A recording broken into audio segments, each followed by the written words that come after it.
Richo, if I could only eat one cuisine for the rest of my life, it would certainly be Indian. And today I'm going to show you how to make a healthy as possible samosa. I'm not going to fry it, I'm going to bake it in the oven. And this is a really simple way of doing the ultimate Indian street food. Okay. Now, we need flavour. Indian food equals flavour. So I've got some ginger, I want you to microplane that, and I just want you to cut up a green chilli. I'm going to make mine quite spicy, so I'm going to make a bit of a potato masala mix.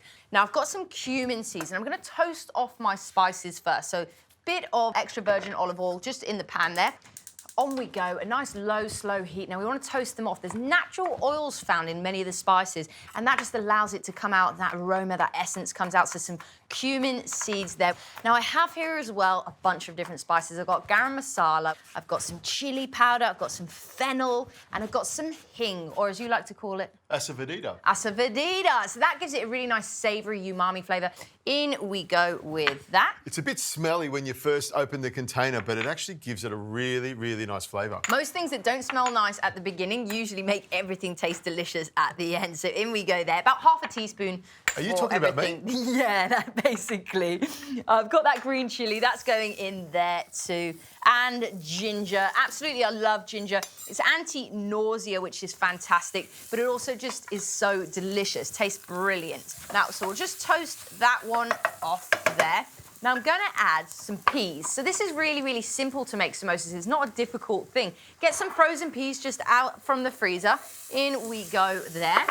And I've got some pre-cooked potato here. So I've just done them just so they're nice and soft, and we simply just crumble them. So this is basically a potato masala we're making here. That's it, crush it up. Oh, I love that. You can make it all properly nice and chopped if you want to, but crumbling is just fine. I love potato. It's lovely, isn't it? Now, if you don't want to use extra virgin olive oil, you can use ghee. I'm actually going to use ghee in my phyllo pastry. Well, these would usually be quite well fried. And as a nutritionist, I'm always trying to look at the method and go, well, how can I make this a little bit healthier? And by baking it today, that's how I'm going to do it. So in with the coriander as well. Wonderful. Love the fresh coriander in there. That's it. Now, we need, of course, some standard salt and pepper. Good amount of Murray River salt flakes there. Some cracked black pepper. Plenty of that. Now, I'm just going to take that one off the heat. There is some lemon there. If you could just do half a lemon, I'm just going to put that in. It's a really nice tang just to add as well in here.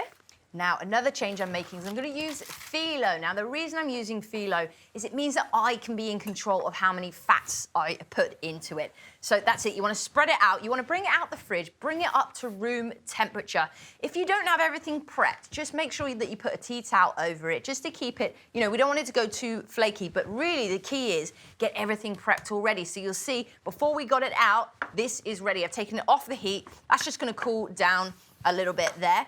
Got a bit of melted ghee, okay? That's just clarified butter. It's used in Indian cooking so often. It's actually very, very good for you, but I want you to use it in moderation because it has got quite a lot of saturated fat in it. We love it, and it tastes good, though. It does taste really good. You can taste when something has used ghee here. Now, you want to get your nice big brush, nice big strokes, and don't cut beforehand. This makes it so much more simpler. Just get the whole thing covered in whatever butter, olive oil, ghee. So I'm going to do 3 layers of this one because I want it to be nice and flaky and crunchy. So just another coating here. It's really delicate pastry and really, really thin. It's beautiful to use. There we go. There we go. Lovely stuff. Flatten it out. Flatten it out, please. I'm just going to put a little bit on this one just so it folds ever so nicely. There we go. Now, if you've got a knife there, Richo, what I would love you to do, or I can do it, there we go. We're going to want to go right down the middle. Now, if you want to make little phyllos, I mean, you can do that as well. You just make it smaller, but we're going to do kind of medium-sized, because this is proper street food. It actually used to be saddlebag foods for the travelling merchants. That's basically why they had samosas. So this one is a bit warm. You do ideally want to let things cool down, but me and Richo, we haven't got the best patience in the world, do we really? So you want triangles? Yeah, some triangles, that's it. So you fold it one way and it does the work for you. As long as you get that first fold perfectly, you will notice, look at that, perfect. Now, you want to add some extra ghee just on the top here. You'll see over there, I've got some sesame seeds too. So I've got black sesame and white sesame. This is more because it looks terrific, but actually these sesame seeds are so rich in magnesium, so we want to make sure that we try and slip those in our diet somehow. Now, I want to use some glad bake. That's simply just going to make sure that we get nice, clean on the surface. We can take them off easily because this will be flaky and it will be a little bit oil residuey as well. So is residuey a word? Well, I've made it a word now, haven't I? You've invented it. So now I'm just going to carry on. We've got a few more of these to do, and then we'll get these into the oven, 180 degrees, and they need about 25 to 30 minutes. But keep your eye on it. We just want them to be nice, golden, and of course, flaky.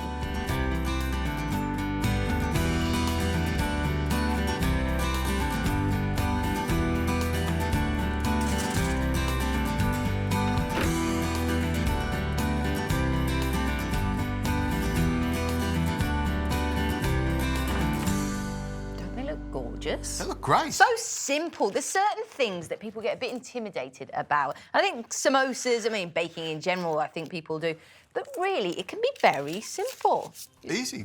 Roll it up with some filo pastry. Bob's your uncle, Jane's your aunt. Philo anything, I think, is very simple. Do you like that? I'm just taking my time. Well, there you go. Look, you can have one there. You can have it with mango chutney or some raita, but I actually think lime pickle is what I live for. Let's get a bit of that there. How's that potato masala? Rosie, that's fantastic. Really, really spicy. And I mean that in flavour, that's really important.